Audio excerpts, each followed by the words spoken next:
Hello dear students, myself M K Roy. I hope you all are doing very well. आज की इस video lecture में हम लोग देखेंगे कि ऑर्गेनिक केमिस्ट्री को हम लोग कैसे पढ़ते हैं, किस पैटर्न में पढ़ें कि ऑर्गेनिक केमिस्ट्री हम लोगों के लिए क्या हो जाए, आसान हो जाए। ठीक है, तो चलते हम लोग without further delay time start करते हैं हम लोग समझना ऑर्गेनिक केमिस्ट्री को स्टार्ट कैसे किया जाए। जैसे कि आप लोग जानते हैं किसी भी बच्चे का जन्म होता है तो सबसे पहले उसका नोमेनक्लेचर होता है। उसी तरीक़ा से ऑर्गेनिक केमिस्ट्री को पढ़ने के लिए भी ऑर्गेनिक कंपाउंड का सबसे पहले हम लोग क्या करते हैं, नोमेनक्लेचर करते हैं, नाम लिखना सीखते हैं। क्या नाम लिखना सीखते हैं। दूसरी बात जो हम लोग सबसे पहला पॉइंट क्या आया हम लोगों का, पहले क्या करना है स्टार्ट हम लोग को नोमेनक्लेचर सीखना है। क्या करना है, यानी नोमेनक्लेचर, क्या क्या नोमेनक्लेचर सीखना है। नोमेनक्लेचर क्यों, किसी भी कंपाउंड का हम लोग को पता तो रहना चाहिए ना क्या नाम है। तभी मान लेते हैं किसी हम लोग एग्जाम में IIT JEE हो या नीट में अगर कोई नाम दे दिया तो नाम से हम लोग स्ट्रक्चर कैसे पता करेंगे। जब हम लोग को नोमेनक्लेचर पता रहेगा तभी तो।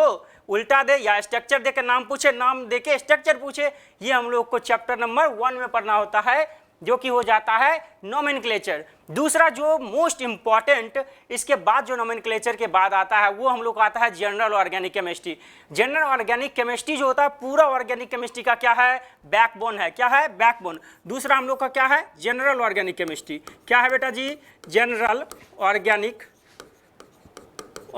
केमिस्ट्री। ठीक है, general organic chemistry. General organic chemistry क्यों पढ़ते हैं, आप लोग हम प्रीवियस वीडियो में हम समझा चुके हैं कि क्यों पढ़ते हैं। आप लोग वो वीडियो को देख लीजिए। क्यों कि जनरल ऑर्गेनिक केमिस्ट्री पढ़ते हैं इसलिए क्योंकि इसमें हम लोग इंटरमीडिएट की स्टेबिलिटी को बताता है। फ्री रेडिकल हो, कार्बोकेटायन हो, कार्बोएनायन हो या फिर नाइट्रीन कार्बिन हो, उसको क्या करता है, स्टेबिलिटी को, इंटरमीडिएट के स्टेबिलिटी को कौन बताता है, जनरल ऑर्गेनिक केमिस्ट्री। तो वही तो इंटरमीडिएट बेस्ड ही बनता है, तभी तो उसके बाद क्या बनता है हम लोगों का, प्रोडक्ट बनता है। ठीक है, ठीक है। तो इसलिए हम लोग को क्या, जनरल ऑर्गेनिक केमिस्ट्री बहुत ही आवश्यक हो जाता है पढ़ना, रिएक्शन को स्टार्ट करने के लिए, बेसिक पढ़ने के लिए। ठीक है ना। तीसरा जो हम लोग को आता है वो क्या आता है, तीसरा जो हम लोग को आता है वो आता है आइसोमेरिज्म। या हायर लेवल पे जाओगे तो स्टीरियो केमिस्ट्री कहा जाएगा, लेकिन हम लोग 11th-12th के लेवल पे देखें तो हम लोग आइसोमेरिज्म पढ़ते हैं। क्या पढ़ते हैं, तीसरा में हम लोग आइसोमेरिज्म। क्या पढ़ते हैं बेटा जी, आइसोमेरिज्म। आइसोमेरिज्म में वही 2 टाइप्स के होते हैं। पहला हम लोग को क्या पढ़ना पड़ता है बेटा जी, पहला हम लोगों को स्ट्रक्चर आइसोमेरिज्म, उसके बाद हम लोग को स्टीरियो आइसोमेरिज्म। स्ट्रक्चर पढ़ते हैं, ठीक है, और दूसरा हम लोग क्या पढ़ते हैं, स्टीरियो। क्या, स्टीरियो। इट मीन्स आइसोमेरिज्म क्यों पढ़ते हैं, इसका क्या वैल्यूएशन है, इसका क्या महत्वपूर्ण है ऑर्गेनिक केमिस्ट्री में। इसका यह है कि जो भी हम लोग का रिएक्टेंट होगा उसका क्या मुखरा है, क्या मुखरा है आफ्टर प्रोडक्ट बनने के बाद, उसमें क्या रिलेशन है, रिश्ता क्या है, या फिर उस प्रोडक्ट का क्या मुखरा है, किस तरीका से अप है, बेज है या डैश है, आर कॉन्फ़िगरेशन है, एस कॉन्फ़िगरेशन है, क्या वो रिश्ता आइडेंटिकल है या फिर एनेंशियोमर है या डायस्टेरियोमर है या मीजो कंपाउंड है, इरिथ्रो है, तिरियो है। ये सारे हम लोग पढ़ते हैं किसमें, ये आइसोमेरिज्म। इसलिए हम लोग क्या, आइसोमेरिज्म पढ़ना इंपॉर्टेंट हो जाता है आफ्टर जनरल ऑर्गेनिक केमिस्ट्री। तीसरा जो मोस्ट इंपॉर्टेंट हम लोग को रिएक्शन मैकेनिज्म आता है। क्या आता है, रिएक्शन मैकेनिज्म। क्या बेटा जी, रिएक्शन मैकेनिज्म। यहाँ मैं इस रिएक्शन मैकेनिज्म लिखने का इन द सेंस ये लिख रहा हूँ कि रिएक्शन मैकेनिज्म में हम लोग पढ़ते क्या है, पहले इसमें 2 चैप्टर पढ़ते। कौन कौन सा चैप्टर, इससे अच्छा है कि हम डायरेक्टली चैप्टर ही लिख लें तो बहुत ही अच्छा होगा हम लोगों का। चौथा में हम लोग पढ़ लेते हैं हाइड्रोकार्बन। कौन सा पढ़ते हैं बेटा जी, हाइड्रोकार्बन।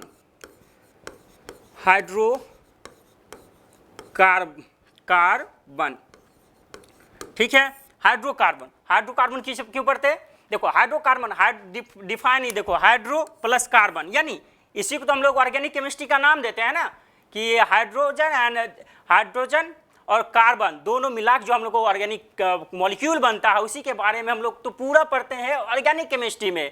या फिर हम लोग hydrocarbon and their derivative is known as what, organic chemistry. यहीं से हम लोग को डिफिनीशन भी आता है हाइड्रोकार्बन में। इसमें हम लोग बेसिक क्या चैप्टर्स पढ़ते हैं, ठीक ना।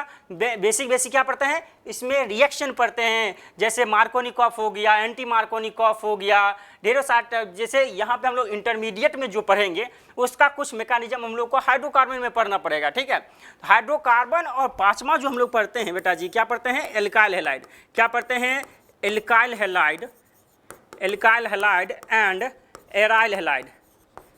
एराइल हैलाइड क्या पढ़ते हैं, एराइल हैलाइड, ये हम लोग का 12th का चैप्टर है। ठीक है बेटा जी, ये हम लोग का किसका चैप्टर है, 12th का चैप्टर स्टार्ट हो जाता है। हाइड्रोकार्बन क्या है, 11th का चैप्टर है। किसका, 11th का चैप्टर है। किसका, 11th का चैप्टर है।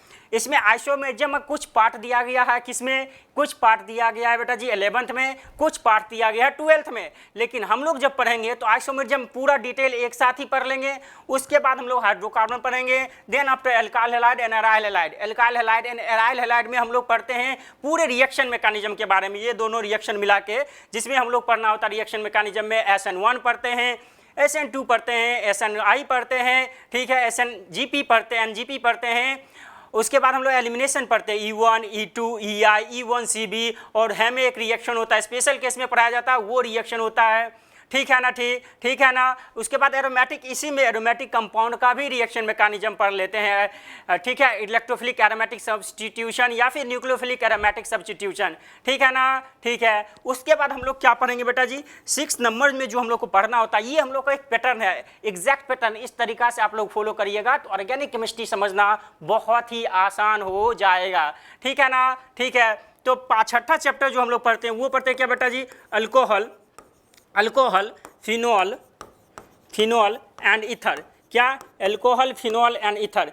6ठा नंबर में जो हम लोग पढ़ते हैं चैप्टर वो क्या पढ़ते हैं, अल्कोहल, फिनोल और ईथर।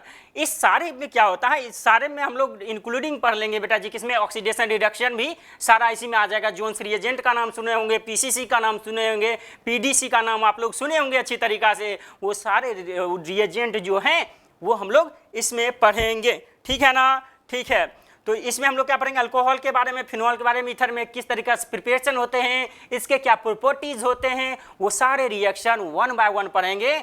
और IIT JEE या फिर नीट का सारा प्रीवियस ईयर क्वेश्चन हम लोग डिस्कशन करेंगे 1 बाय 1। हम लोग अगर बात करते हैं 7 नंबर में, 7 नंबर में अगर बात करें तो हम लोग को पढ़ना पड़ता है अल्डिहाइड, कीटोन एंड कार्बोक्सिलिक के बारे में, कार्बोक्सिलिक के बारे में। इसमें हम लोग अल्डिहाइड, कीटोन और कार्बोक्सिलिक, इसमें हम लोग क्या पढ़ते हैं, न्यूक्लियोफिलिक एडिशन रिएक्शन के बारे में, जिसमें साइनोहाइड्रिन बनता है। इसी में हम लोग पढ़ लेते हैं बेटा जी, पहले एलिमिनेशन होगा फिर एडिशन होगा, वो हम लोग को बेंजाइन मैकेनिज्म आ जाता है, तो वो हम लोग कार्बोनाइल कंपाउंड में पढ़ते हैं। ठीक ना।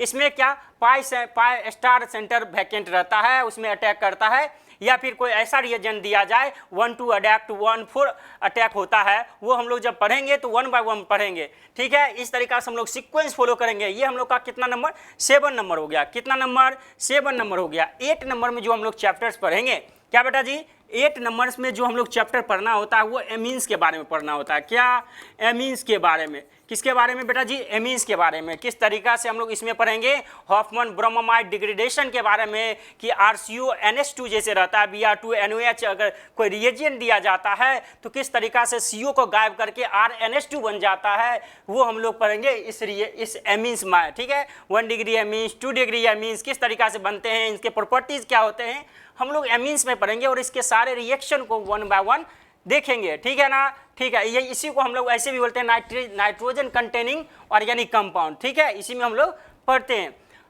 9th नंबर में जो हम लोग पढ़ते हैं वो आ जाता है हम लोग के पास क्या, बायोमोलिक्यूल्स। क्या आ जाता है बेटा जी, बायोमोलिक्यूल्स। क्या आता है, बायोमोलिक्यूल्स। बायोमोलिक्यूल्स में क्या पढ़ते हैं, बायोमोलिक्यूल्स में वही हम लोग को पढ़ता है मोनोसेक्राइड, डाइसेक्राइड, पॉलीसेक्राइड, वही शुगर के बारे में पढ़ना पड़ता है, ग्लूकोज, फ्रुक्टोज, मैनोज, राइबोज और एवेनोज। ये सारे का स्ट्रक्चर हम लोग समझेंगे 1 by 1। कौन सा इसके रिएक्शंस होते हैं, जैसे रेड फॉस्फोरस के साथ ग्लूकोज का रिएक्शन कराते हैं तो नॉर्मल हेक्सेन बन जाता है।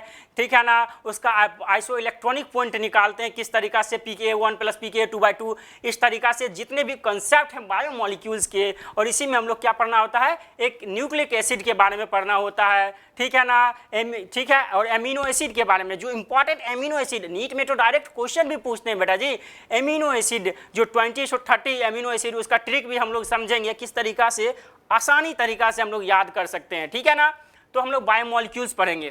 देन आफ्टर हम लोग का 10 नंबर में जो आता है वो क्या आ जाता है, केमिस्ट्री इन एवरीडे लाइफ। क्या, केमिस्ट्री इन एवरीडे लाइफ, या फिर आप पॉलीमर पढ़ सकते हो। सबसे पहले 10 नंबर में हम लोग पढ़ लेंगे। ठीक है, क्योंकि एडवांस में तो पॉलीमर पूछा जाता है, मेंस में नहीं है, लेकिन नीट में नहीं है, लेकिन एडवांस में तो पॉलीमर पूछा जाता है। इट मीन्स हम लोग एक बार पॉलीमर भी पढ़ लेंगे।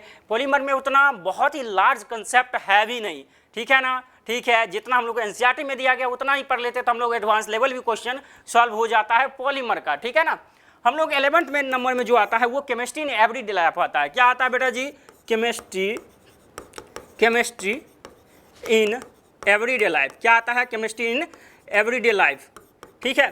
तो केमिस्ट्री इन एवरीडे लाइफ क्यों पढ़ते हैं? केमिस्ट्री इन एवरीडे लाइफ में हम लोग समझेंगे कि ड्रग्स, जैसे हम लोग बीमार पड़ते हैं तो कौन सा मेडिसिन किस तरीका से बनाया जाता है, कौन सा मेडिसिन का क्या प्रॉपर्टीज है, फीवर आएगा तो कौन सा मेडिसिन लेना है, या फिर स्टोमक में पेन होगा तो कौन सा क्या लेना है, मेडिसिन लेना है, ठीक है ना। वो हम लोग इसमें सीखते हैं, बहुत लार्ज में नहीं सीखते। आप मेडिकल कॉलेज जाओगे तो वहाँ हर एक चीज़ सीखोगे, लेकिन यहाँ जितना ज़रूरत है हम लोग को, जितना एनसीईआरटी बोलेगा इस पार्टिकुलर इस चैप्टर में हम लोग उतना ही डिस्कशन करेंगे, ठीक है ना, ठीक है। तो इस तरीका से कंप्लीटली हम लोग क्या करेंगे, ऑर्गेनिक केमिस्ट्री को 1 बाय 1 समझेंगे और इसको ऑर्गेनिक केमिस्ट्री को बहुत ही आसान बनाएंगे। एक भी क्वेश्चन आपको छूटेगा नहीं, ठीक है ना, ठीक है।